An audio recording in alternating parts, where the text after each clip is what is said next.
April 14, 2024. U.S. Naval Forces Central Command Operations Room, Bahrain. 2:17 a.m. The room is dim except for the glow of radar screens. Rows of operators sit hunched over consoles, the quiet hum of electronics filling the air. Coffee cups sit half-finished beside keyboards. Most nights in the Gulf are tense, but predictable. Then one of the radar technicians freezes. A cluster of new tracks appears on the screen, fast, high, and rising. So, you need to see this. Commander Daniel Hayes steps closer, leaning over the console. The radar display blooms with streaks of red icons emerging far to the northeast. At first it looks like a glitch, too many objects, moving too quickly. Range? Hayes asks. Over 1,000 miles and climbing. Another officer whispers, almost in disbelief. Those can't be short-range launches. The room grows silent as the computer begins calculating trajectories. Lines stretch across the digital map, arcing over the entire Middle East. Toward Israel. Toward the Gulf. Toward U.S. bases. Hayes stays at the projection. Dear God, he mutters. Iran just fired everything. April 14, 2024. Western Iran. Minutes earlier. Hidden among the dark ridgelines outside the cities of Kermanshah and Tabriz, mobile launch crews move with rehearsed precision. Floodlights snap on. Missile erectors tilt skyward. Revolutionary Guard officers shout final confirmations over encrypted radios. One of them, Colonel Reza Fahadi of the Islamic Revolutionary Guard Corps, raises his hand. Targets confirmed. Technicians pull away safety locks. Gyroscopes spin to life inside the long ballistic missile bodies. The command comes. Fire. The desert explodes with light. Missiles roar upward, pillars of flame ripping through the night sky. The shockwave rolls across the valleys like thunder. Within seconds, another battery launches, then another, dozens of rockets climbing higher and higher. Some are Shahab-3 ballistic missiles, designed to travel over 1,000 kilometers. Others are cruise missiles flying lower, hugging terrain. And behind them come swarms of slow but relentless Shahad 136 drones. Each weapon has coordinates locked inside its guidance computer. Air bases, command centers, radar installations. Across the region, alarms begin to ring, from Israel to Saudi Arabia and across the American installations scattered around the Persian Gulf. In the darkness above the Middle East, the missiles continue climbing, crossing borders, deserts, and seas.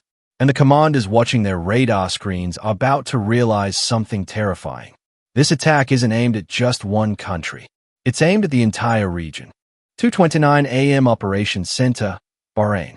Commander Daniel Hayes watches as the radar picture becomes more chaotic by the second. New tracks continue appearing, dozens, then over 100. The software struggles to keep up, drawing thin white arcs across the map of the Middle East. Each arc represents a missile trajectory, and they are going everywhere. Project impact zones, Hayes orders. The system recalculates. Red circles begin flashing over Israel, over U.S. installations in Kuwait, across air bases in Saudi Arabia, and naval facilities in Bahrain. Even Qatar appears inside the projected engagement envelope. One of the intelligence officers shakes his head slowly. That's impossible. They're crossing the entire Middle East. Another radar operator raises his voice. Multiple cruise missile signatures now detected over southern Iraq. Hayes exhales sharply. This isn't a limited retaliation strike. This is a regional missile wave. Phones begin ringing simultaneously across the operations room. U.S. commanders start issuing urgent alerts to bases across the Gulf. Air defense batteries are ordered to full combat readiness. Patriot missile crews scramble out of barracks.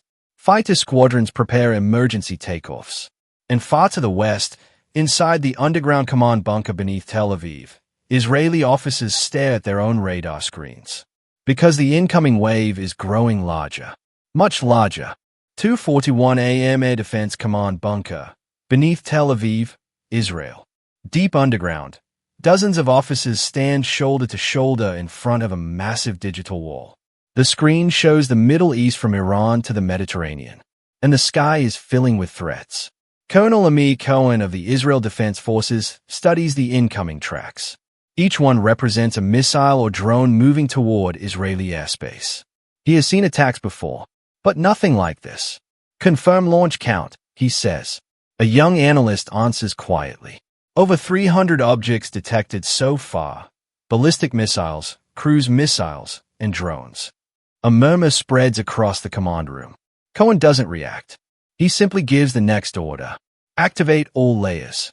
Across the country, the Israeli air defense network awakens. Launch crews prepare interceptors for Iron Dome batteries protecting cities. Longer-range threats are assigned to David's Sling.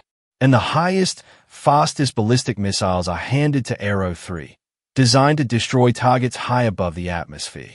The plan is simple in theory. Destroy the missiles before they reach Israeli airspace. But as more radar tracks appear, one officer whispers what everyone is thinking. So, some of these trajectories pass over half the Middle East. Cohen looks at the projection. Missiles are already crossing Iraq, streaking westward at several kilometers per second. There is almost no time. Begin interceptions, he orders.